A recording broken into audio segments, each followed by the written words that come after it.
Hi everybody, Carrie here with the Clean Foundation, and I'm here in my really clean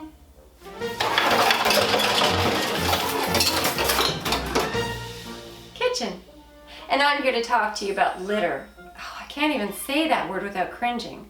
Litter is really just garbage that's been put in the wrong place, like outside in nature, on a city street, or even in a playground. It seems like a weird thing to do, to eat and then toss your garbage. It would be like if I was having lunch at home and then I just tossed the dishes on the ground. Oh, it hit my pillow fort. It hit Eddie's pillow fort. Thanks a lot, Eddie. If you're going out and you need to bring snacks, make sure the packaging goes in the right place when you're done. Garbage, recyclables, and sometimes even compost. But what you really want to do is bring your snacks and your lunches in reusable containers. This is where you can let your reusables shine. Yeah, I love going to school. It's my favorite. Don't forget me. Thank you. Okay, enough talk about litter.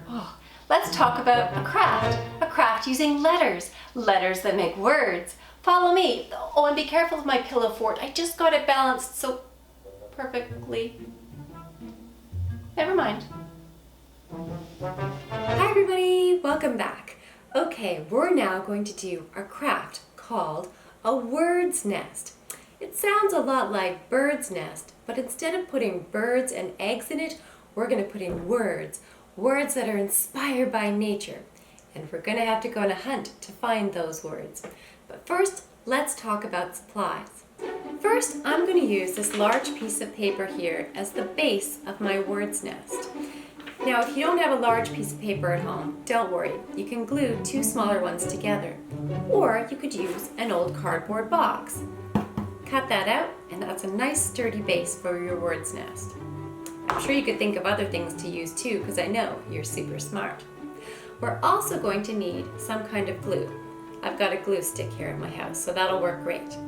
You're also going to need a pair of scissors. I've got kitchen scissors here, or I have school type scissors here. Choose what's best for you.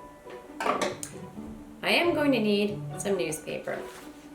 Find an old newspaper in your house and make sure your parents have read it before you start cutting it up. And I also have some twigs that I found outside my house. Just a few little ones will be great for my nest. You could use twist ties, you could use string or wool, anything like that would look nice in your nest. And in the end, we're going to need a few little other strips of paper. I've used color strips like this. They look quite nice, and I'll get to what those are for in a minute. So let's review. We need a base for our word's nest, some kind of glue, a pair of scissors, newspaper, make sure it's been read, some twigs and string or other creative items, and then some smaller little strips of paper like this. Got it? Okay, so here's where it gets a little bit fun. We're gonna take our newspaper and add some scissors, and we're gonna get... I cut them so fast. I know, it's amazing.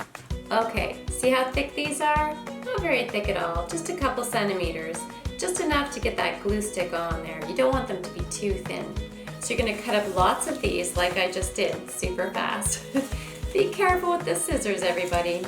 And we're going to place them around our base here because we're gonna be using them to build our bird's nest. So on our paper here, I'm going to create my nest and use sort of a smiley face shape to build the nest. So what I'm going to do is I'm going to glue each of these on like this around to build my nest. I'm going to do it super fast again, just so you don't have to wait around, and then you can do it yourself.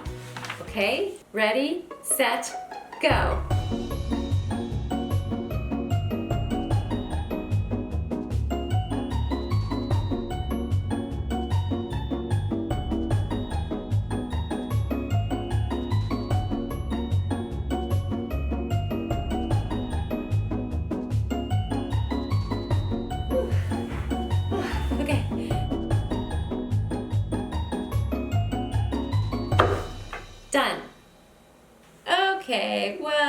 not too bad. I gotta let the glue dry a little longer. But here's a really quick words nest.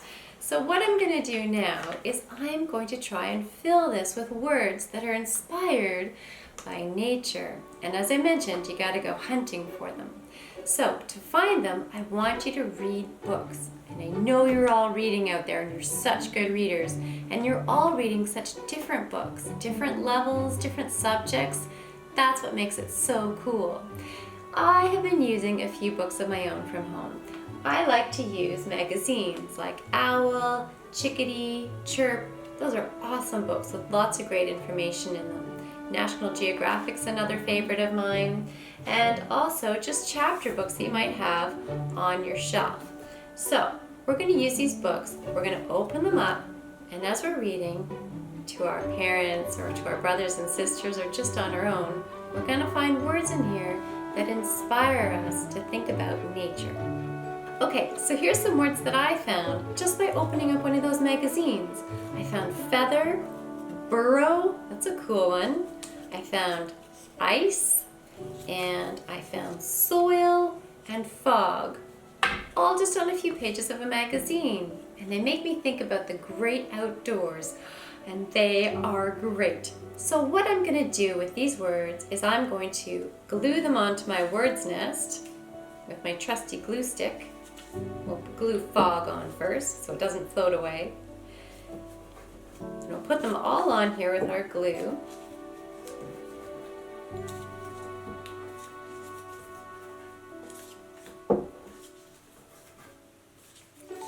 This one. Great. So you can see how my nest is filling up with words. So the challenge is to get at least 5 words every week to add to your words nest. And you don't have to do it alone. You can ask your parents to do it and your siblings to take part too. If there's a lot of you doing it, you can each choose a certain color of paper so you know who's got the most words at the end of the week. When you're done, take a picture of your words nest and send it to us at this address, enviroed@clean.ns.ca. I might even put up some of those great words nests on our website. Thank you so much for listening. I can't wait to hear about your great work and to see all your wonderful words nests. Have fun, everybody. Bye.